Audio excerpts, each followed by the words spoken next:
Good morning all of you. मैं रविराज सिसोदिया एक बार फिर हाजिर हूं आपके सामने रीडिंग 98 में। इस चैनल में आप सभी का स्वागत है। कल हमने इसका फर्स्ट वीडियो डाला था 7 दिन में इंग्लिश सीखिए चैलेंज के साथ, क्योंकि अगर आप नहीं सीखे तो मैं पढ़ाना छोड़ दूंगा। कल हमने पहले दिन पढ़ा था सबसे पहले बेसिक में हमने पढ़ा अक्षर, शब्द, वाक्य, क्रिया और कर्ता। अगर आपने बेसिक कॉन्सेप्ट का पहला वीडियो नहीं देखा है तो आप मेरी डिस्क्रिप्शन लिंक में जाइए और उसमें उस वीडियो को पहले देखिए ताकि आपको आगे की सब चीजें अच्छे से समझ में आए। आज हम पढ़ने जा रहे हैं, नेक्स्ट है हमारा टेंस। ये टॉपिक बहुत बड़ा है। सबसे पहले हम ये जान लें टेंस कहते किसे हैं। टेंस को हिंदी में हम कहते हैं काल। समय के निर्धारण को काल कहते हैं। हम कहें कि समय को 3 भागों में बांटा गया है, प्रेजेंट टेंस, पास्ट टेंस और फ्यूचर टेंस। आप सभी को पता है वर्तमान काल, भूतकाल और भविष्य काल। वर्तमान काल वह काल जिसमें सभी घटनाएं आज हो रही हैं, आज हुई हैं। भूतकाल जिसमें सभी घटनाएं हो चुकी हैं। भविष्य काल जो भविष्य में होगा। तो सबसे पहले हम पढ़ने जा रहे हैं प्रेजेंट टेंस। हिंदी में कहते हैं वर्तमान काल। प्रेजेंट टेंस को 4 भागों में बांटा गया है। प्रेजेंट सिंपल, इंडेफिनिट टेंस आप कहते हैं, अफर्मेटिव कह लीजिए। फिर है कंटिन्यूअस टेंस, फिर परफेक्ट टेंस और प्रेजेंट परफेक्ट कंटिन्यूअस टेंस। सबसे पहले हम पढ़ने जा रहे हैं प्रेजेंट टेंस का first part, present simple tense. वर्तमान साधारण काल, present simple tense. Present simple tense, हर टेंस की अपनी अपनी अलग अलग पहचान होती है।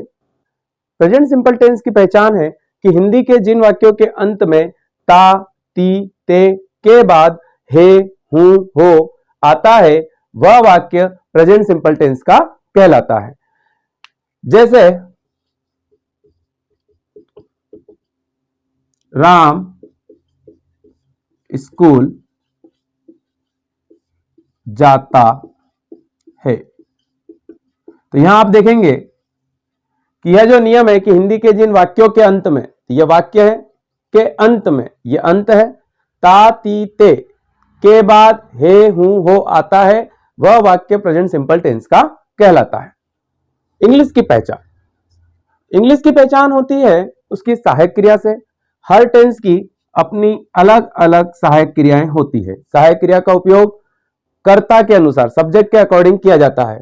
प्रेजेंट सिंपल टेंस में अगर हम बात करें हेल्पिंग वर्ब की तो 2 हेल्पिंग वर्ब होती है, डू और डज। सिंगुलर सब्जेक्ट के साथ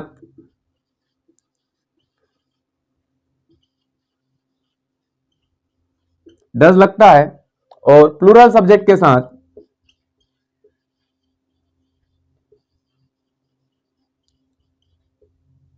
डू लगता है।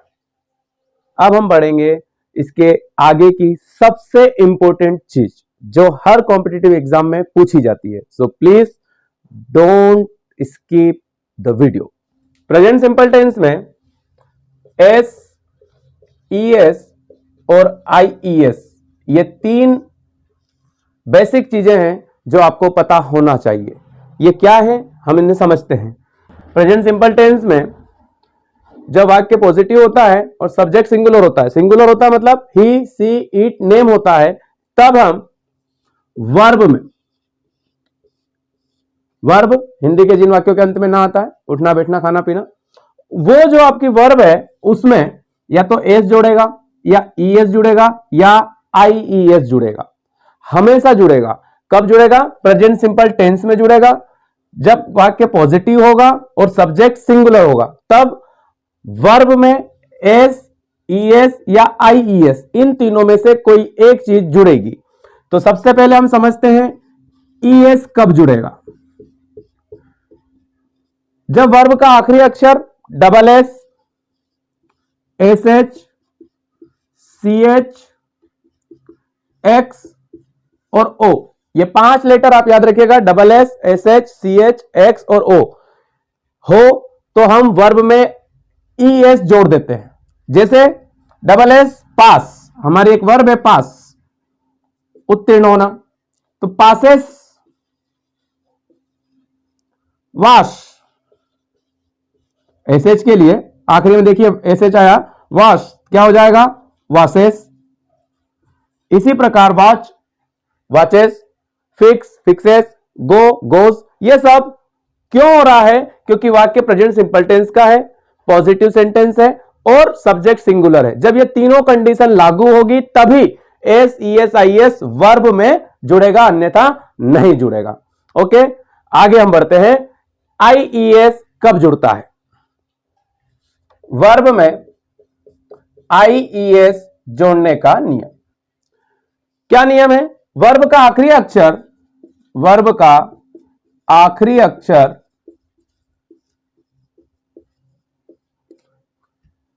वाई हो, वर्ब का आखिरी अक्षर वाई हो तथा वाई के पहले वाला अक्षर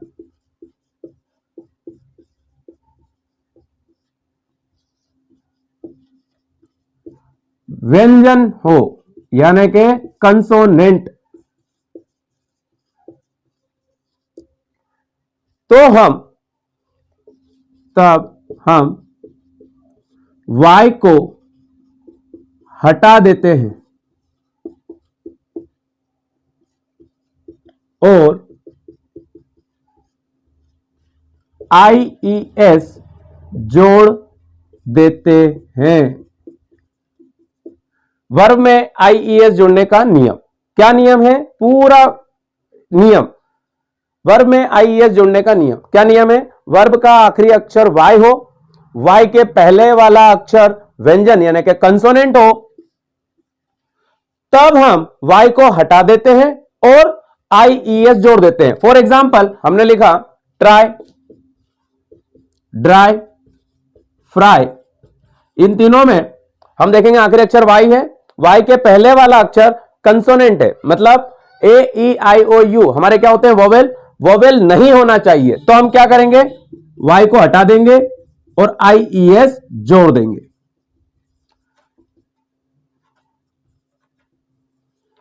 अच्छे से समझिएगा, वर्ब में आई ई एस जोड़ने का नियम, वर्ब का आखिरी अक्षर वाई हो, वाई के पहले वाला अक्षर व्यंजन हो, तब हम वाई को हटा देते हैं और आई ई एस जोड़ देते हैं। For example try, dry, fry etcetera, बहुत सारी वर्ब होंगी जिनके आखिरी में वाई आता होगा, तो आखिरी अक्षर वाई है, उसके पहले कंसोनेंट है, तो वाई को हटा दिया और आई ई एस जोड़ दिया। नेक्स्ट है वर्ब में एस जोड़ने का नियम। यह सिंपल सा है कि यदि एस जोड़ने का नियम, यदि ई एस और आई ई एस दोनों नहीं जुड़ते हैं किसी वर्ब में, तो हम सीधे एस जोड़ देते हैं। फिर याद रखिएगा, अगर वर्ब में ई एस और आई ई एस दोनों नहीं जुड़ते हैं तब हम सीधे एस जोड़ देते हैं। जैसे प्ले, ई एस जोड़ने के लिए क्या होना चाहिए? Double S, S S, C H, X O होना चाहिए, नहीं है। आई एस जोड़ने के लिए आखिरी अक्षर वाई होना चाहिए, है, लेकिन वाई के पहले वाला अक्षर क्या होना चाहिए? कंसोनेंट होना चाहिए, और यहां पर क्या है? वोवेल है, तो वाई हटेगा? नहीं हटेगा। और जब ई एस और आई एस दोनों नहीं लग रहा है तो क्या लग जाएगा? डायरेक्ट एस लग जाएगा। प्रेजेंट सिंपल टेंस में हमने सबसे पहले उसकी पहचान पढ़ ली है कि हिंदी के जिन वाक्यों के अंत में ता, ती, ते के बाद हे, हूं, हो आता है, वह वाक्य प्रेजेंट सिंपल टेंस का कहलाता है। दूसरा, उसकी प्रेजेंट सिंपल टेंस की हेल्पिंग वर्ब, कि अगर सिंगुलर सब्जेक्ट होगा तो हम डज लगाएंगे, प्लूरल सब्जेक्ट होगा तो हम डू लगाएंगे। अब हमने एस, ई एस और आई एस के नियम भी पढ़ लिए हैं। हमने कहा था कि वाक्य 4 प्रकार के बनाते हैं, तो सबसे पहले हम किसी वाक्य को उदाहरण के रूप में ले लेते हैं कि राम स्कूल जाता है। हमें एक फार्मूला, सब्जेक्ट प्लस वर्ब की first form plus S, E S, I E S plus object, ये याद रखना है। प्रेजेंट सिंपल टेंस के सभी पॉजिटिव सेंटेंस इसी फॉर्मूले पर बनेंगे। सब्जेक्ट वह व्यक्ति जो काम करता है, क्रिया करता है, तो कौन जाता है यहां पर? स्कूल, राम जाता है। वर्ब क्या है हमारी? जाना। ACS कब लगता है? प्रेजेंट सिंपल टेंस में लगता है, सब्जेक्ट सिंगुलर होना चाहिए, वाक्य पॉजिटिव होना चाहिए, तो ACS लगेगा, अदरवाइज नहीं लगेगा। तो हम सबसे पहले लिखेंगे सब्जेक्ट राम, वर्ब की फर्स्ट फॉर्म जाना। अब SES लगेगा क्योंकि सिंगुलर सब्जेक्ट है, पॉजिटिव सेंटेंस है। क्या लगेगा? आखिरी में आया है वो, तो ओ के लिए हम लगाते हैं ES। जब आखिरी अक्षर डबल एस SSCHXO हो तो हम ES लगाते हैं। राम गोज कहां जाता है? स्कूल। तो राम हमारा सब्जेक्ट हो गया, जाना हमारी वर्ब हो गई। अब आखिरी अक्षर ओ है तो डबल एस SSCHXO के बाद ES जुड़ता है, Ram goes to school. School हमारा ऑब्जेक्ट हो गया।